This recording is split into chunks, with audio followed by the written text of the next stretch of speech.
Paper cup வந்து நீ தப்புன்ற. Paper cup வந்து தலித்துகளுக்கு மட்டுமா நீ கொடுக்கப்படுது? நான் கேட்கிறேன். அனைவரும் பேப்பர் கப் யூஸ் பண்ணும்போது எப்படி பேப்பர் கப்ல தீண்டாமையை பார்த்த? அப்ப நீ சமூகம் வந்து எவ்வளவு மாறி வந்துருச்சு. மாறி வந்த நேரத்துல மாற்றத்தை வந்து நம்ம வரவேற்கிறதா, மாற்றத்தை விட்டுட்டு நான் அன்னைக்கு இருந்ததான் காட்டுவேன், அன்னைக்கு இருந்ததான் காட்டுவேன்னு நீ இந்த ஆண்ட மாதிரி படத்தை நீ தான் எடுக்கிற. பிசி எம்பிசியை சேர்ந்த சாதிகள் யாருமே வந்து தங்கலான் படத்துக்கு போகாதீங்க, புறக்கணியுங்கள். இது அழிவுக்கு அழிவு பாதையில போய்கிட்டு இருக்காரு. அது விக்ரம்லாம் கொண்டு போய் விட்டது நல்ல நடிகர் விக்ரம். இந்த அழிவு பாதையில விக்ரம கொண்டு போய் விட்டது வருத்தம் தான். இன்னைக்கு அதே நிலையில விக்ரம் திரைத்துறை அழிய போகுது. முந்தானத்து வரைக்கும் படம் ஃபுல்லாகல, மக்கள் புறக்கணிச்சாலும் முந்தானத்து வரைக்கும் இந்த படம் புக் ஆகாம இந்த கடைசி 2 நாள்ல ஸ்டுடியோ குரினே எல்லா டிக்கெட்டையும் புக் பண்ணி அவங்க தான் வலுக்கட்டாயமா புக் பண்ணிருக்காங்க. இது வெற்றி கிடையாது, தங்கள் ஒன்று படு தோல்வி. இந்த நாளைக்கு புக் பண்ண திங்கக்கிழமை காலையில பாருங்க, எந்த தேட்டரையும் கூட்டம் இருக்காது. திங்கக்கிழமை காலையில எல்லா தேட்டரையும் கூட்டம் இருக்காது. ஒரு வாரம் கூட தங்கலாம். அனைவருக்கும் வணக்கம். நம்முடன் பிரபல சினிமா தயாரிப்பாளர் திரு சௌத்ரி தேவர் அவங்க வந்திருக்காங்க. வணக்கம் சார். தினசேவல் நேயர்களுக்கு வணக்கம். தொடர்ந்து அதாவது இயக்குனர் ப ரஞ்சித் எப்ப தங்கலான் திரைப்படத்திற்கு பூஜை போட்டாரோ அப்ப இருந்து தொடர்ந்து நீங்க வந்து அந்த எதிர்த்துட்டு வரீங்க அந்த படத்தை. இப்ப இன்னைக்கு வந்து தங்கலான் படம் ரிலீஸ் ஆயிருக்கு. ரிலீஸ் ஆகிறதுக்கு முதல் நாள் நேத்து பாத்தீங்கன்னா, அதாவது தொடர்ந்து நம் சாதியை இழிவுபடுத்தும் ப ரஞ்சித்தின் தங்கலான் படத்தை புறக்கணிக்க வேண்டும் அப்படின்னு ஒரு பைகாட் தங்கலான்னு சொல்லிட்டு ஒரு பாதகையை ஏந்திருக்கீங்க. உங்களுடைய எதிர்ப்பெல்லாம் மீறிதான் வந்து இன்னைக்கு வந்து திரைக்கு வந்திருக்கு. நீங்க தொடர்ந்து இயக்குனர் ப ரஞ்சித்தை டார்கெட் செய்வதின் உங்களுடைய உள் நோக்கம் என்ன சார்? அவங்க உள்நோக்கம் தப்பா இருக்குன்றதுனாலதான் நாங்க அதை எதிர்க்கிறோம். அதுதான் உண்மையான காரணம். ஏன்னா ப ரஞ்சித் மட்டும் இல்ல, மாரி செல்வராஜ் தொடர்ந்து இவங்க படங்களை வந்து நாங்க எதிர்த்து வர்ற காரணம் என்ன, எங்கள் சாதிகளை, அதாவது பிசி எம்பிசியில் இருக்கும் எங்கள் சாதிகளை, தேவர், வன்னியர், கவுண்டர், நாய்க்கர், தொடர்ந்து இந்த சாதிகளை பூரா ஒரு இழிவுபடுத்தி இந்த சாதிகளை பூரா ஒரு கொடூரவாதிகளா, ஒரு சாதி வெறியர்களா சித்தரித்து படம் பண்ணிட்டு வர்ற கூட்டம் தான் அவங்க 2 பேரும். இதனாலதான் அவங்க படங்களை வந்து தொடர்ச்சியா நாங்க எதுக்குறதுக்கு காரணமே இதுதான். இதை தவிர்த்து வேற எந்த காரணமும் கிடையாது. அதுலயும் உச்சகட்டமா சமீபத்துல ஜாதி வரி பேச்சை பார்த்திருப்பீங்க, ரஞ்சித்தோட சாதி வரி பேச்ச. நான் 10 வருஷமா ரஞ்சித்த சாதி வரி என்றேன். அப்பெல்லாம் வந்து என்னையவே சில பேர் வந்து எதுக்கு தேவையில்லாம ஒரு திரைத்துறையில இருக்கிற விமர்சிக்கிறேன். நான் ரஞ்சித்தை ஏற்றுதான் நான் சினிமாவுக்கு வந்தவன். நான் சினிமா வந்து எனக்கு தொழிலே கிடையாது. ஏற்கனவே நான் பல தடவை சொல்லிட்டேன். என்னைக்கு பசுமன் முத்துராமலிங்கத்தேவருக்கு எதிராக குறியீடு வச்சியோ அன்றைக்கே இமானுவேல் எப்படி பீஸ் கமிட்டியில உட்காந்துருந்தான்னு காட்டுறதுக்கு தான் தேசிய தலைவர் படம். நல்லா தெரிஞ்சு, இமானுவேல் வந்து கால் மேல கால் போட்டாருன்னு ரஞ்சித் சொன்னேன். பீஸ் கான்ஃபரன்ஸை காட்டுறேன். இமானுவேல் எப்படி உட்காந்து, நீ வரலாறு எடுக்க மாட்டேன், நான் வரலாறு எடுத்து காட்டுறேன். இமானுவேல் வரலாறு நான் காட்டுறேன், நீ பாரு பீஸ் கான்ஃபரன்ஸ் எப்படி பார்த்து தெரிஞ்சுக்கிட்டு இனிமேல ஒழுங்கா பேசு. இந்த கால் மேல கால் போட்டாங்க, வச்சாங்க, ரஜினியை வச்சு குறியீடு வைக்கிறது, பிராடுத்தனம், புத்தலாட்டங்கள் எல்லாம் குறைங்க. இப்ப வந்து ப ரஞ்சித் இயக்கத்துல வெளியான தங்கலான் படம் வெளியாகிறதுக்கு முன்னாடி எப்படி நீங்க ஒரு முடிவுக்கு வர்றீங்க? அதாவது இது வந்து ஒரு சாதி சாயம் பூசப்பட்ட படம், அதாவது படமே நீங்க பார்க்காம எப்படி சார் அந்த முடிவுக்கு நீங்க வர்றீங்க? இல்ல, அவன் படங்கள் தொடர்ச்சியா பாருங்க. ஏன் நீங்க தங்கலானுக்கு வந்து குறியீடு வைக்கிறீங்க? இன்னைக்கு காலையில தங்கலான பார்த்த நிறைய பேர் கதறி இருக்காங்க, அந்த சமூகத்தை சேர்ந்தவங்க. அதாவது நான் வந்து நம் சாதிகள்னு போட்ட காரணம் என்னன்னா, நாங்க பிசி எம்பிசியை தான் போட்டோம். பிசி எம்பிசியை சேர்ந்த சாதிகள் யாருமே வந்து தங்கலான் படத்துக்கு போகாதீங்க, புறக்கணிகள் போட்ட காரணமே. இப்ப கவுண்டம்பாளையம்னு ஒரு படம் வந்துச்சு, பாத்தீங்க? ஒரு கவுண்டர் சமூகத்தை சேர்ந்த ரஞ்சித் அந்த படத்துக்கு தேட்டர் கூட கிடைக்க விடல. விசிகா கட்சி ஓசிகான்னு வச்சாங்கன்னு சொல்லி தேட்டர் கொடுக்க விடாம மிரட்டி அந்த படத்தையே ஓச்சிட்டாங்க. அப்ப ஒரு கவுண்டர் சமூகத்தாலேயே உங்களை எதிர் நிக்க முடியல. படம் நல்லா இருந்தா ஓடிபில வந்தா கூட மக்கள் பார்க்க போறாங்க. அப்படி எல்லாம் இதை தேட்டருக்கு ஏன் வர்றதை இவங்க மிரட்டுறாங்க? தேட்டருக்கு வர்றதை ஏன் மிரட்டுறாங்க? மிரட்ட வேண்டிய அவசியம் என்ன? இப்ப தங்கலானுக்கு நாங்க மிரட்டி இருந்தா மிரட்டி இருக்கணும், மிரட்டாம விட்டுட்டோம். இந்த மிரட்டல் விடுத்திருந்தா தங்கலான் தேட்டருக்கு வந்திருக்காது. இனி அடுத்த படங்கள் எங்க வேற மாதிரி இருக்கும். ஏன்னா தொடர்ந்து பாத்துக்கோங்க, மோகன்ஜி ஒரு வன்னியர் சமூகத்தை சேர்ந்தவர். இப்ப நீங்க கவுண்டர் சமூகத்தை சேர்ந்தவர். இப்ப தேவர் சமூகத்தை சேர்ந்த எனக்கு எத்தனை தொல்லைகள் தராங்கன்னு எனக்கு தெரியும். இந்த படம் வர்றதுபடி ஷூட்டிங்ல இருந்தே எனக்கு தொல்லைகள் தராங்க. இப்ப இந்த மாதிரி சமூகத்தை சேர்ந்த யாரும் இந்த திரைக்குள்ள வரக்கூடாது. அவங்க கேட்டா புரட்சி. இப்ப இந்த திருமாவளவனுக்கு ஆப்பா ஆச்சு இந்த ரஞ்சித்தோட கூட்டம். புரட்சின்னு சொல்லி உனக்கே வந்து ஆப்பா அமைஞ்சிச்சு. இப்ப திருமாவளவனுக்கே இது ஆப்பா அமையும் போது எந்த விதத்துல திருமாவளவனுக்கு ஆப்பா எதிர்த்து பேசினே திருமாவளவன் தானே. எது தங்கலான் படத்துலயா? தங்கலான் படத்துல கூட்டத்துல ரஞ்சித்தோட கூட்டத்துல அது இப்ப ஆம்ஸ்ட்ராங் விவகாரத்துல நீங்க சொல்றீங்க. ஆம்ஸ்ட்ராங்கோட அந்த கொலைக்கு நீதி கேட்டு போட்ட கூட்டத்துல அவ முழுக்க எதிர்த்து பேசுறது திருமாவளவன் தான். திருமாவளவன் தான் டார்கெட் பண்ணி பேசுறது. ஆனால் ரஞ்சித்தை வளர்த்து விட்டதே திருமாவளவன் தான். ரஞ்சித் வளர்த்து விடலாம், ரஞ்சித்தை வந்து திருமாவளவன் வளர்த்து விடலாம், சப்போர்ட் பண்ணலன்னா இன்னைக்கு சினிமால இவ்வளவு தூரத்துக்கு இவங்க நின்றுக்க முடியாது. ஏன் பிள்ளைகள்னு 2 பேர்த்தையும் தோல்ல கையை போட்டு அவருக்கு இருக்க அரசியல் பலத்தை வச்சு இவங்க 2 பேர்த்தையும் திருமாவளவன் வளர்த்து விட்டாரு. வளர்த்து விட்டதை, அதாவது வளர்த்த கடா மார்பிள பாயின்ற மாதிரி கண்டிப்பா வந்து ரஞ்சித் வந்து இதெல்லாம் செகண்டரி, அவங்க பிரச்சனைக்குள்ள நம்ம போக தேவையில்லை. ஆனால் சாதிய வன்மை இன்னைக்கு விக்ரமுக்கு சாதி முத்திரை குத்தி விட்டார் ரஞ்சித். இனி விக்ரமோட சினிமா சார். இப்ப நீங்க தங்கலான் படம் ரிலீஸ் ஆனதுக்கு அப்புறம் உங்க இது ட்விட்டர் பக்கத்துல ஒரு பதிவு போட்டிருக்கீங்க, நடிகர் விக்ரம் அவர்களுக்கு சாதி சாயம் பூசி விட்டார். கண்டிப்பா கண்டிப்பா. படம் பாத்துட்டீங்களா சார்? படம் நான் பாக்கல. அப்ப எப்படி சார் நீங்க முடியல? படமே பார்க்கல, எப்படி சார்? படம் பார்த்தவங்க சொல்ற ரிவ்யூ வச்சுதான் அந்த படம் நாங்க பார்க்க மாட்டோம். ஐயரவு அருவருப்புலாம் நாங்க பார்க்க மாட்டோம். எப்பயுமே பார்க்க வேண்டிய அவசியமும் எங்களுக்கு இல்ல. அதாவது என்ன சொல்றோம்னா, ஒரு காலத்துல தவறே நடந்திருக்கட்டும், தவறே நடந்தாலும் அதை கூட நாங்க ஒரு அருவருப்பாக அந்த காலத்துல நடந்து அந்த காலத்துல தூக்கி எரிஞ்சிட்டு வா. இன்னைக்கு வந்துட்டு விக்ரம் வந்து அந்த சமூகத்தை சேர்ந்தவர். நீ இந்த சாயத்தை நீ சினிமால யாரும் ஏத்துக்க மாட்டாங்க. இல்ல இப்ப ஏற்கனவே பிரசாந்த், நடிகர் பிரசாந்த் ஒதுக்கி வைக்கப்பட்டவர். இந்த சமூகத்தை காமிச்சனால பிரசாந்த் ஊடால இந்த சினிமா விட்டே ஒதுக்கினா இன்னைக்கு அஜித் விஜய்க்கு மேல வர வேண்டிய பிரசாந்த் என்னைக்கு சமூகத்தை சார்ந்து அந்த மக்கள் சார்ந்த இடத்துல போர்டுகள் வைக்க ஆரம்பிச்சு, ஏன்னா அந்த சமூக சார்ந்த போர்டுன்றது என்னன்னா முத முகாம்னு அந்த மக்களை பிரிச்சு காட்டினதே விடுதலை சிறுத்தைகள் போர்டு தான். ஒற்றுமையா வாழ்ந்த சமூகத்தை முகாம்னு போட்டு சமுதாயத்துல இருந்து அவங்கள பிரிச்சு அந்த அந்த அந்த 10 பேர் செய்யற சேட்டை தான் அந்த ஏரியால இருக்க மக்கள் தான். அந்த மக்கள்கிட்ட பல ஏரியாக்கள் நம்ம பழகி இருக்கோம், போற இடங்கள்ல பழகாமலாம் இல்லை. ஆனால் இந்த முகாம்னு வச்சு செஞ்சு 10 பேர் செய்யற சேட்டை ஒட்டுமொத்த மக்களும் சமூகத்துல இருந்து பிரிச்சிருச்சு. அந்த போர்டுக்கு பக்கத்துல பிரசாந்த் போர்டு ஆரம்ப காலங்கள்ல வச்சனாலதான் இந்த பிரசாந்தோட திரைத்துறையை அழிஞ்சிச்சு. இன்னைக்கு அதே நிலையில விக்ரம் திரைத்துறை அழிய போகுது. இப்ப நடிகர் விக்ரம் வந்து நீங்க சொல்றீங்க, அதாவது சாதி சாயம் பூசிட்டாரு. ஆனா விக்ரம் வந்து பா ரஞ்சித் இயக்கத்துல வந்து நடிக்கதான் செஞ்சாரு. நீங்க தானே சார் விக்ரம் மேல ஒரு சாதி சாயத்தை பூசுறீங்க? என்ன கேரக்டர் பண்ற நீ இந்த சாதியில இருந்து பண்ணும்போது இப்ப ஏன் கௌதம் கார்த்திக் தேவராட்டம் பண்ணா சாதி படம்ன்றீங்க? கௌதம் கார்த்திக் தேவராட்டம் பண்ணா ஏன் சாதி படம்ன்றீங்க? அப்ப இதுக்கு முன்னாடி பா ரஞ்சித் இயக்கத்துல இவர் நடிச்சிருக்காருல்ல சார், கார்த்திக் நடிச்சிருக்காப்ல மெட்ராஸ் படத்துல. அப்ப அவர் அவங்க எல்லாம் வந்து சினிமா காட்டி என்ன வேணா பேசுறாங்க. சிவகுமார் குடும்பத்துல வந்து எங்கேயும் அவங்க இன்னைக்கு சம்பாதிக்கிறதுக்கு ஜெய் பீம்னு ஒரு படம் எடுத்தாங்க. ஜெய் பீம்னு ஒரு படம் எடுத்து சம்பாதிக்கிறதுக்கு சூர்யா வன்மத்தை வந்து அந்த மிடில் கிளாஸ் மக்கள் அவங்களுக்கு தேவை எந்த பக்கம் வருமானம் வரும், அவங்க சாதியை கூட விட்டு கொடுப்பாங்க. விட்டு கொடுத்து வருமானத்துக்காண்டி போகக்கூடிய குடும்பம் அது. நாங்க சாதிகளை விட்டு கொடுக்குறோம். இல்ல இன்னைக்கு பா ரஞ்சித் இவ்வளவு தூரத்துக்கு வளர்ந்துருக்காருன்னு ஸ்டூடியோ கிரீன் தான். சிவகுமார் குடும்பம் தான். அவங்க பணம் பாக்குறாங்க. இது பக்கம் அட்டகத்தியா இருக்கட்டும், மெட்ராஸா இருக்கட்டும், இப்ப இருக்கிற தங்கலான் முதற்கொண்டு வந்து ஸ்டூடியோ கிரீன் தான். அப்ப அவங்க வந்து நீங்க சொல்ற மாதிரி கேவலமான தகவலை சொல்றேன். இன்னைக்கு காலையில சென்னையில சுத்தில இருக்க டிக்கெட் கூட அவங்க தான் புக் பண்ணிருக்காங்க, ஃபுல் பண்ணிருக்காங்க. முந்தானத்து வரைக்கும் படம் ஃபுல் ஆகல. மக்கள் புறக்கணிச்சாலும் முந்தானத்து வரைக்கும் இந்த படம் புக் ஆகாம இந்த கடைசி 2 நாள்ல ஸ்டுடியோ குரீனே எல்லா டிக்கெட்டையும் புக் பண்ணி இன்னைக்கு வந்து படம் வெற்றின்னு காமிக்கணும்ன்றதுக்காண்டி இவங்க போட்ட நாடகம் இது. தங்கலான் யாரும் தேட்டருக்கு ஏறி போகல.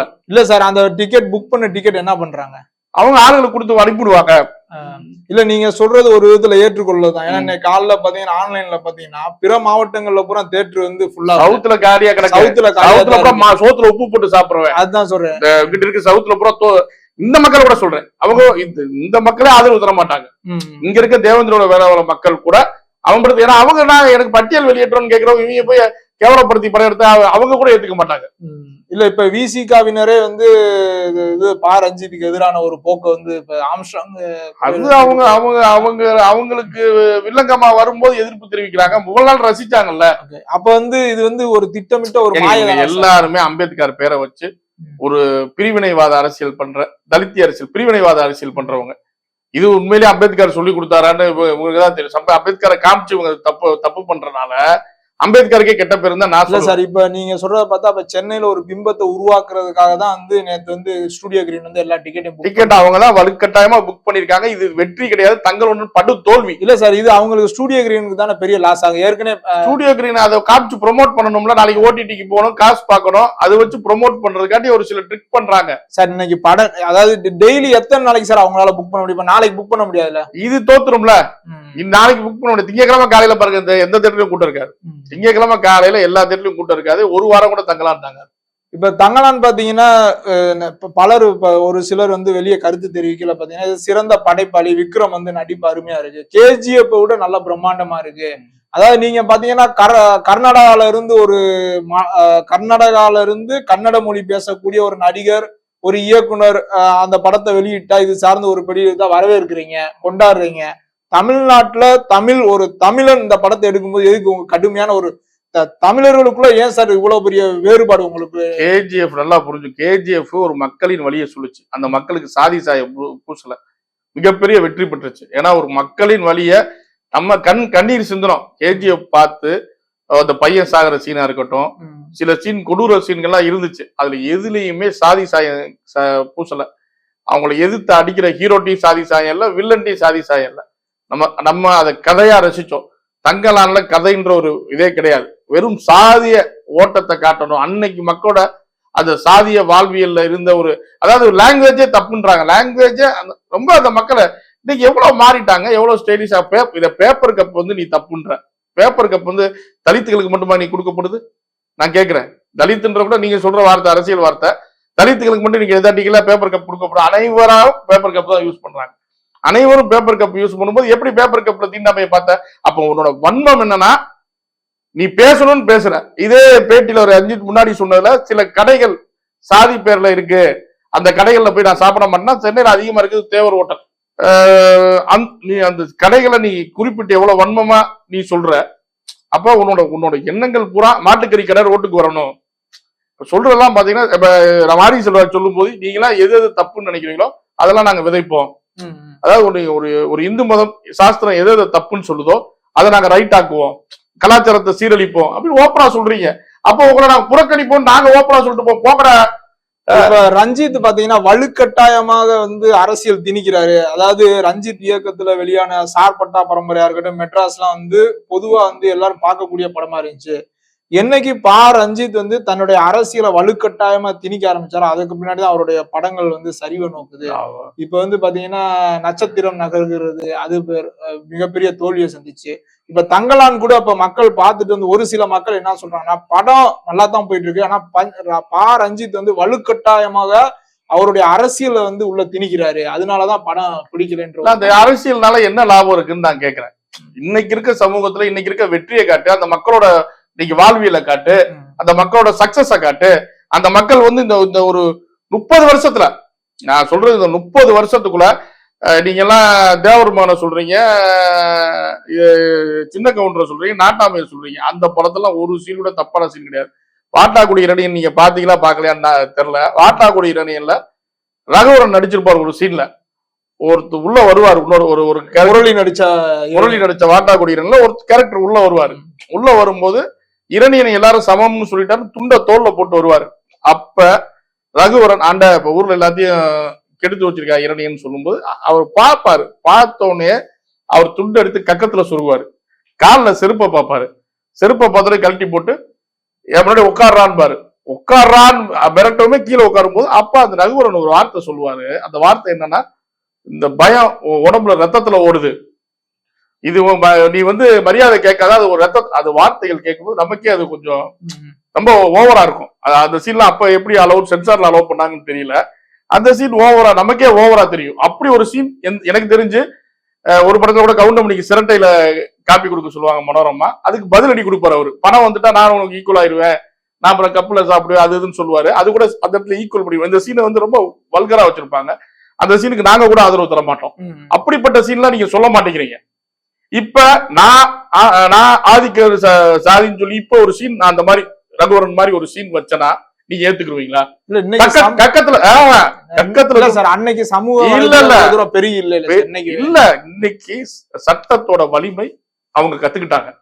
சட்டத்தோட வலிமை நிறைய வழக்கறிஞர்கள் உருவாகி சட்டத்தோட வலிமை இன்னைக்கு அவங்க கத்துக்கிட்டாங்க. நல்ல விஷயம். இன்னைக்கு அந்த இளைஞர்கள் சட்டம் நிறைய தெரிஞ்சனால இன்னைக்கு அவங்க மக்கள் வந்து பாதுகாக்கப்பட்டு சமநிலைக்கு வந்துட்டாங்க. நீங்க சமீபத்துல கூட பாப்பா வெட்டி கிரி வெட்டி கேள்விப்பட்டிருப்பீங்க. இன்ன வரைக்கும் போராட்டமா இருந்து அது கூட மாறிடுச்சு. இன்னைக்கு அது கூட மாறி வந்துருச்சுன்னா அப்ப நீங்க சமூகம் வந்து எவ்வளவு மாறி வந்துருச்சு. மாறி வந்த நேரத்துல மாற்றத்தை வந்து நம்ம வரவேற்கிறதா, மாற்றத்தை விட்டுட்டு நான் அன்னைக்கு இருந்ததான் காட்டுவேன்னு நீ இந்த ஆண்ட மாதிரி படத்தை நீ தான் இப்ப எடுக்கல. இப்ப பா ரஞ்சித் வந்து இப்ப ஆம்ஸ்ட்ராங் இது மர்டர் முன்னாடி மேடையில பேசுறாரு. அதான் நான் ஆம்ஸ்ட்ராங் அண்ணனை வந்து பார்த்துட்டு அவர் கூட இருக்கணும்னு நான் நிறைய தடவை நான் போயிருக்கேன். ஆனா அவர் என்னை கோவப்பட்டு உன் வேலை என்ன சினிமா தானே போ அப்படின்னு விரட்டி விட்டுருக்காரு அப்படின்னு ஒரு பதிவு பண்ணிருக்காரு. பொதுவா ஆம்ஸ்ட்ராங் அவங்க அந்த பேச்செல்லாம் பாத்தீங்கன்னா அவருடைய சமூகத்துல இருக்கிறவங்கள முன்னேற்றதுக்கான நிறைய பேச்சு இருக்கும். ஆனா பிறர் சமூகத்தை வந்து இழிவுபடுத்துற மாதிரி எந்த இடத்துலயும் பேசல. ஒருவேளை பா ரஞ்சித் வந்து தான் கூட இருந்தா இது நீ சரிப்பட மாட்டேன் என் கூட இருந்தா நீ வந்து பல எதிர்ப்புகளை சம்பாரிச்சிட்டு இருக்க, அதனால பா ரஞ்சித் வந்து ஆம்ஸ்ட்ராங் அவர்கள் உன் வேலை என்ன சினிமா தானே அதை போய் பாருன்னு இருப்பாரா? இல்ல பா ரஞ்சித் வந்து என்ன கூட இருக்கேன்னு சொல்ல ஆம்ஸ்ட்ராங் போய் என்ன சொன்னாரா, சில சமூக அவலங்களை சொல்லி கோவப்பட்டதாகவும் அவரு இதெல்லாம் நாங்க பாத்துக்கிறோம் அரசியல்வாதி நீங்க போய் படம் சொல்லி சொன்னதாகவும் சொல்றாங்க. ஆம்ஸ்ட்ராங் அவங்க மக்களுக்கு நல்லவரா இருந்திருக்காரு, அவங்க மக்கள் எல்லாம் பாராட்டுறாங்க. இது அவங்களுக்குள்ள உள்ள ஒரு அவங்களுக்குள்ள ஒரு இதா ஒரு பற்றுதல், ஒரு அவங்க வந்து ஆம்ஸ்ட்ராங்க தலைவரா நினைச்சிருக்கலாம், நிறைய பேரை படிக்க வச்சிருக்கலாம், அந்த சமுதாயத்தை அந்த பகுதியை சேர்ந்தவங்களை அவர் முன்னேற்ற அவங்க சொல்றாங்க, அவங்க வாயார சொல்றாங்க. ஒருத்தர் நல்லவங்கன்னா அவங்க அந்த பகுதியில இருக்கவங்க சொல்றாங்க. அவருக்கு முந்தைய ரெக்கார்டு வேற மாதிரி இருக்கு, பழைய ரெக்கார்டு. நம்ம இதுக்குள்ள நம்ம போக தேவையில்லை. இந்த கூட்டத்தை பேச வந்த ரஞ்சித் அந்த கூட்டத்தை தனக்கு பகையாக்கி அரச மிரட்டி பேசினதுதான் மிக மிக நான் மெட்ராஸே எங்கதான் அப்படின்றாரு. மெட்ராஸ் ஒண்ணுதான் மெட்ராஸ் படம் எடுத்தனால சொல்லியிருப்பாரு நினைக்கிறேன். மெட்ராஸ் படம் எடுத்தனால மெட்ராஸ் என்னதுன்னு சொல்லியிருப்பாரு நினைக்கிறேன். அதுக்கு கேலி கூத்தா எல்லாரும் பேசிட்டாங்க. கேலி கூத்தா அப்ப மெட்ராஸ் என்னதுன்னு சொல்ல தகுதி யாருக்குமே கிடையாது. இன்னைக்கு சென்னை என்னதுன்னு சென்னை கோட்டையை ஆள்ற திமுக கூட 5 வருஷத்துக்கு ஒரு தடவை திமுக திருப்பி ஜெயிச்சு வந்துதான் ஆள முடியும், இல்ல அதிமுக ஜெயிச்சு அதிமுக ஆளும். யாருக்கும் இந்த தமிழ்நாடு சொந்தம் இல்லை, இது டெமோக்ரஸி. பாத்தீங்கன்னா தனி மனிதன் விரலுக்குதான் இந்த தமிழ்நாடே சொந்தம். இப்ப ரஞ்சித்துக்கு பாத்தீங்கன்னா எதிர்ப்பு நாளுக்கு நாள் அதிகரிச்சுட்டே போகுது சார். உங்களை மாதிரி ஆட்கள் கடுமையா எதிர்க்கிறாங்க, நாளுக்கு நாள் அவருக்கான என்ன சொல்றது எதிர்மறை விமர்சனம் அதிகரிச்சுட்டே போகுது. பா ரஞ்சித் சொந்தமா தயாரிச்சு இயக்கத்துல கடைசி அந்த நட்சத்திரம் நகருதுன்ற படம் வந்து மிகப்பெரிய தோல்வியை சந்திச்சு இப்ப வந்து விக்ரம் தன்னுடைய உழைப்பை அவ்வளவு அர்ப்பணிச்சிருக்காரு, இருந்தாலும் படம் வந்து நெகட்டிவ் விமர்சனம் அதிகமாகுது. இப்படியே போயிட்டு இருந்தா அடுத்தடுத்து பா ரஞ்சித்தோட சினிமா வாழ்க்கை எப்படி சார் இருக்கும்? இது அழிவுக்குதான், அழிவு பாதையில போய்கிட்டு இருக்காரு. அது விக்ரம் எல்லாம் கொண்டு போய் விட்டது நல்ல நடிகர் விக்ரம். இந்த அழிவு பாதையில விக்ரம கொண்டு போய் விட்டது வருத்தம் தான், வருத்தப்பட வேண்டிய விஷயம் தான். இப்ப அடுத்து பா ரஞ்சித், ஆனா அடுத்தடுத்து இப்ப பா ரஞ்சித்துக்கு எதிராக எதிர்ப்பு வந்தா கூட நடிக்கிறதுக்கு அவர் இயக்கத்துல நடிக்கிறதுக்கு இப்ப கார்த்தி கூட அடுத்த படத்துல நடிக்கிறதா அவங்க குடும்பத்தை பேசாதீங்க. அவங்க படம் மணி மைண்டட், அவங்களாம் பணத்துக்காண்டி எதுவும் செய்யற கூட்டம். அது அவங்க கவுண்டரா பிறந்தாங்களான்னு எனக்கு எப்படி கவுண்டர்னு அவங்க சொல்றாங்கன்னு எனக்கே தெரியும். அதாவது ஒரு விசுவாசம்னு ஒண்ணு வேணுங்க. நீங்க என்ன படம் எடுங்க, நல்ல படம் எடுங்க. சூர்யா நல்ல படங்கள்லாம் நடிக்கலையா? கார்த்தி நல்ல படங்கள்லாம் நடிக்கலையா? பருத்தி வீரன் நடிக்கலையா? கார்த்தி எத்தனை நல்ல படங்கள் நடிச்சீங்க? பருத்தி வீரன்ல கூட சில காட்சிகள்ல வந்து எங்க சமூகத்தையே கொஞ்சம் இழிவாதான் வச்சிருப்பாங்க. சரி போது, பொதுவான அவர் அமீரன் எடுத்திருக்காரு அப்படின்னு நம்ம அதை பெருசுப்படுத்தல. இருந்தாலும் இனி வரும் காலங்கள்ல நீங்க ஒரு கவுண்டரா பிறந்தேன்னு சொல்லிட்டு இப்படி கேவலப்படுத்தி மற்ற சமூக வன்னியர்களை கேவலப்படுத்தி அதை குறியிட்டு வச்சீங்க ஜெய் பீம்ல. அப்ப நீங்க காசுக்காண்டி எதுவும் செய்யறீங்க இல்ல? அது மெட்ராஸ்ல சில குறியீடு மிகப்பெரிய சொல்லிட்டே நான் ஏன் அந்த குறியீடு எடுத்து தேசிய படமே எடுக்கிறேன்னு சொன்னேன். இப்ப கூட நம்ம இமானுவேல் அவர்களை சிறுமைப்படுத்துறது கிடையாது. ஒரு கலெக்டர் மீட்டிங்ல கால் போட்டு உட்கார்ற அளவுக்கு ஒரு பண்பு தெரியாத ஆளா இமானுவேல்? அவருக்கு பண்பு தெரியாதவரா? ஒரு கலெக்டர் மீட்டிங், கலெக்டர் இருக்காங்க, அங்க போலீஸ் அதிகாரிகள் இருக்காங்க, அவங்க மேல கால் போட்டு உட்கார்ந்தார், சிகரெட் குடித்தார், எத்தனை கட்டுக்கதை. அப்ப அவரு பண்பு இல்லாத அன்னைக்கு நிலைமையில அப்புறம் நீங்க என்ன சொல்லிக்கிறீங்க? சேரே தள்ளன்றீங்க. அந்த காலகட்டங்கள்ல சேரே தள்ளன்றீங்க, அப்புறம் சேர் மேல கால் போட்டு ஏதாவது ஒண்ணு பேசுங்க.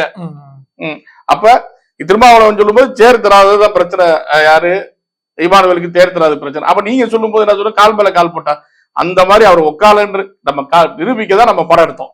இப்ப தங்கலான் படம் ரிலீஸ் ஆகுறதுக்காக சமீபத்துல ஒரு மேடையில வந்து தமிழக அரசை புகழ்ந்து பேசினதுக்கு தங்கலான் படம் ரிலீஸுக்காக தான் பா ரஞ்சித் பல்ட்டி அடிக்கிறாருன்னு சொல்லிட்டு ஒரு விமர்சனத்தை வைக்கிறீங்க.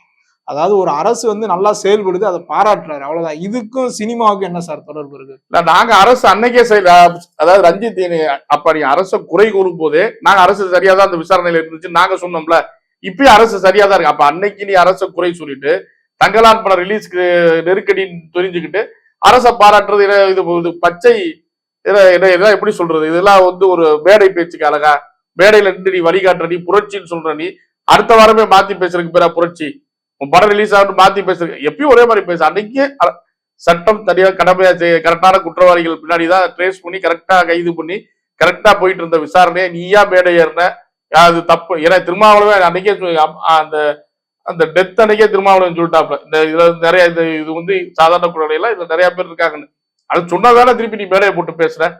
அப்புறம் சரியா போய்கிட்டு இருக்கணும். இப்ப திருப்பி வந்து படம் ரிலீஸுக்கு முன்னாடி சரியா போயிட்டு இருக்கா, இது என்ன பித்தலாட்டம்? இது வந்து அதாவது எப்படி சொல்றது, நீ நாளைக்கு நடுநிலையா நீ எப்படி இருப்ப? உனக்கு தேவைக்குதான் நீ ஒரு தலைவனா இருப்பே தவிர்த்து நீ நடுநிலைவாதியா இருக்க வாய்ப்பே இல்லை. ரொம்ப நன்றி சார். நன்றி.